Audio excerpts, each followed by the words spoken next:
On election night, the new Prime Minister Anthony Albanese made a commitment that the Labor Party would adopt the Uluru Statement from the heart in full.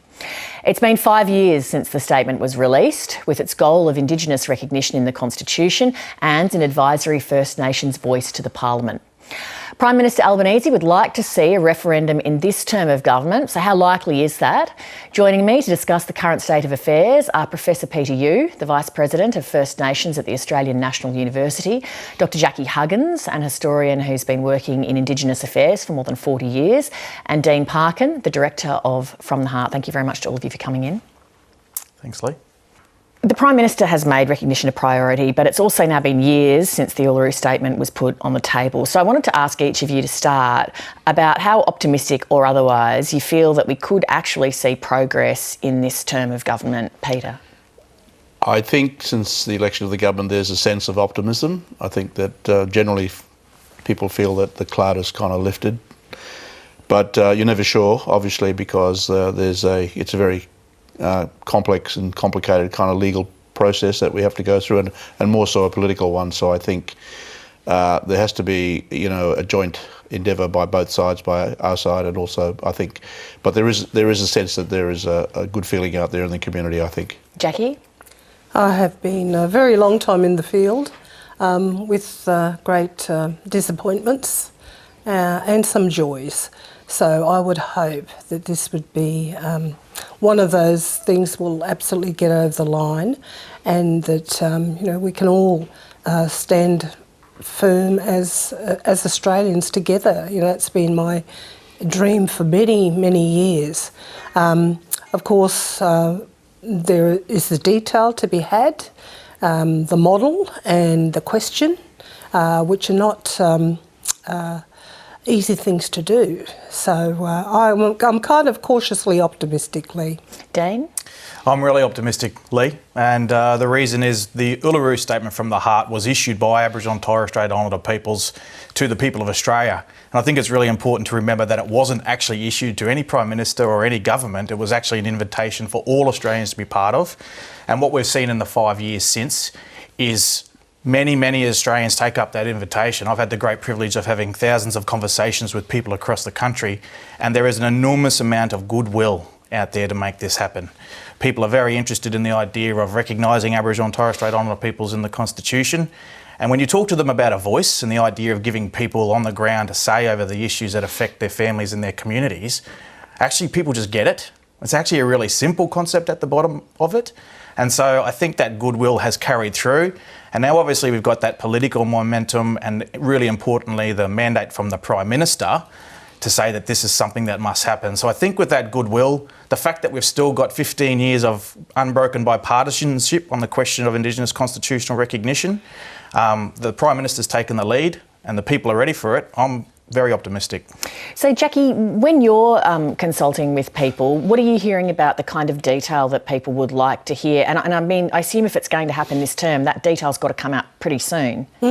Well, certainly I've been involved in the treaty process for Queensland over the past 4 years, and people are saying yes, voice treaty truth is very, very, very important. So they're also saying to me, but what does it mean? I mean, even with treaty, people are asking, what does it mean? And I think for some of our people as well, there's a kind of a resilience, I guess, to really make sure these things happen.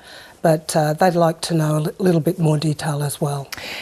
Peter, it's been almost 30 years since Mabo, and that hasn't translated into economic advancement for all Indigenous Australians. What would you say to people who might be looking at what's going on now and going, well, OK, how's that practically going to make a difference to my life? Well, I think we've got to start thinking about, what are the kind of institutional and structural reform measures that need to take place. But I mean, we don't want to take away from the actual point of what we will be addressing as part of the referendum in terms of the specific propositions in the Constitution. I think that's very important, and I think like the Uluru Statement, its eloquence and its simplicity, in a real way, that I suspect that that's probably what is required in regards to being able to bring the community along with us, so it's not complicated. But I think that we shouldn't not discount the fact that, what happens the day afterwards will be critically important. We're optimistic that the referendum will get up, but it's then the commitment that has to be there in perpetuity in respect to the ability for us to have a very solid foundation to the fiscal and financial relationships and our kind of economic sovereignty and independence to that. I think if that doesn't happen, we'll continue to kind of work towards years and years of lurching from opportunities and perhaps not being able to realise those opportunities. So I think we've got to think very clearly about what the institutional structures need to look like that will deliver us the nature of our economic independence. Well, on the nature of how something might be structured, Dean, let me ask you, with the voice, how do you strike the balance between it being truly representative but also not so unwieldy as to not work very well? So, for example, are all nations going to be represented in that, or do you think they should be? So there's been a bit of work being done over the last couple of years, and I think that's one thing to remember. Obviously, there's been a lot of call for the detail. Everybody wants to know the precise detail of what the voice will be like since the election, since the Prime Minister's announcement. And I can understand that. I can understand people, their curiosity around that. The previous government led a process over 2 years, a co-design process on the voice. And there were many Aboriginal and Torres Strait Islander people and non-Indigenous people. That process was led by Professor Dr. Marcia Langton and Professor Tom Kielma. Now that report, that co-design report on the voice was released just before Christmas. It was a report to the government. And so a lot of that work, a lot of that detail is there. One of the things that we know from our people is that the voice has got to really address need. It's got to address the issues that are affecting our communities on the ground. So I'm sure the balance will be struck between the need for it to be genuinely representative, the need for it not to be too bureaucratic and unwieldy, but the focus always has to be on making sure that this is getting to the people on the ground, and particularly those voices that have been calling out for a long time in their communities for real change. They've been ignored, and it's time that those voices were properly heard, properly put at the table, and sitting in front of the politicians and bureaucrats, holding them to account directly for the decisions that are made about their families and their communities. Jackie, what do you think would be the best way to give people buy-in like that? Well, certainly, I think there's more discussion to be had, and I know that we are big on consultation, but I think it's a necessary thing to do. I mean, some of our own people don't know what treaty or voice are. And those of us in the know, of course, know that very keenly. But, people are saying, well, what is it and how do we get to this and how do we arrive at it? And I don't think if you can't bring your people along with you, then it is doomed to fail. Peter, there'd be some people who think, well, we should have treaty first because then that can come with things like reparations and more self-government and so forth. What's your thinking about that? I think we have to get the specific propositions worked out, go to the referendum. I don't think you can hold many things in both hands, and I think that doesn't stop the nature of the discussion happening about creating a kind of process. But I think we shouldn't distract from the ability to actually get this as a fundamental part of the kind of processes that will lead to a whole range of other things. The Makarrata Commission and the truth-telling. Under that and the treaty, the outline treaty. But, there's a lot of work for a lot of people to do in terms of looking behind as to how we might be able to support and complement and supplement the nature of the work. I mean, yes, there will be a campaign. Yes, we will need to ensure that the Australian community comes along, and I am a bit like Dean, and I'm optimistic about that. But I do think that doesn't necessarily mean that we can't think about and consider those things. For me, it's not an either-or kind of situation, but you have to manage, obviously, the campaign in the way that the critical issues are asked first and that people understand what that issue is. And it doesn't have to be complicated. Dean, how far away do you think we are from having a form of words that could go to the public? Well, there's been an incredible amount of work over the last 5 years, Leigh, to work on a set of words, the constitutional provision, the provision that we would take to the Australian people in a referendum.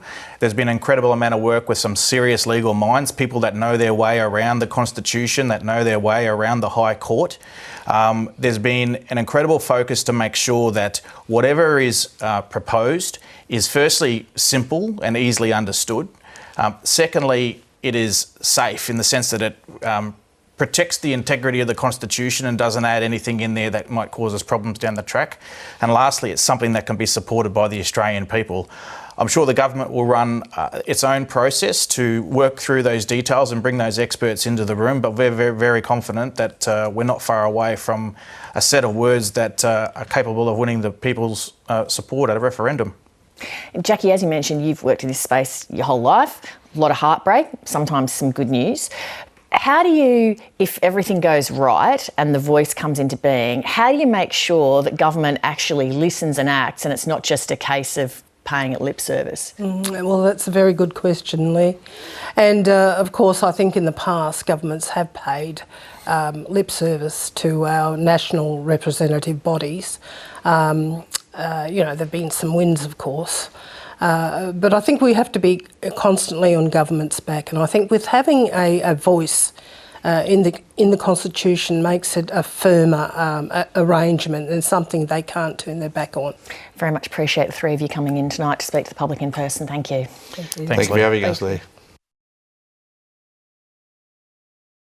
Hi, I'm Leigh Sales. Thanks for watching this story. If you'd like to watch more of 7:30's stories, they are on the left of your screen. And tap on the button below to subscribe and get the latest from ABC News.